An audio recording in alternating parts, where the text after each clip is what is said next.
if you're using GOO on a water where it's never been used at all, how would you approach it, and how often would you use it over a 3-day session? Yeah, he's thinking about it too much. Yeah. It's just like, stop thinking about it. They're a carp in a lake and they like the taste of them. That is it. Forget about it.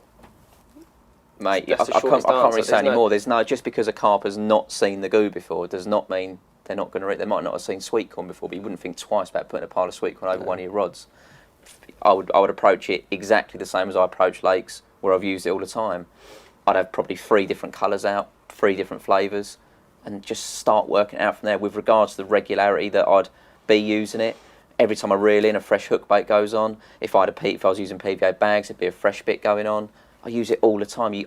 I've never found, and I don't believe you can overdo it. They're not getting full up on it. It's just something you're using to pull them down to your hook bait and nick that bite. And the best barometer is the fact that now we do the Monster Carp series. We did Thinking Tackle for plenty of years after it came out in sort of 2012.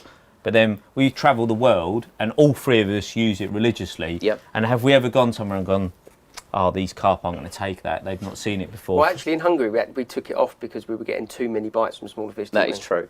Yeah. And it wasn't because they were small, it's just because they were fish. Yeah. And they were too attracted to it. That's we right. was like, genuinely, we need to take it off and make it less attractive so it stays in the lake long enough for a bigger fish to pick it up. And now you know that goes against my grain. That genuinely happened. I've got to slow my bites down. That doesn't help you, but yeah, that's what we had to do. Well, some of our German team members and stuff, they say to me, Ali, we cannot, sorry for the accent, we often cannot use it because before we get back to shore with the rod is gone. And it would just be anything. It could be a little carp, it could be a bream, but they genuinely sometimes, that is the only time I find them a negative, is like they're too attractive. And Balaton was a great example where and they're fish that haven't been fished for. So to answer Matey's question, it's like, well, they just like the taste of it. It's like, like, I've been fished for before, now I'll eat GOO. Yeah. It doesn't work. Yeah.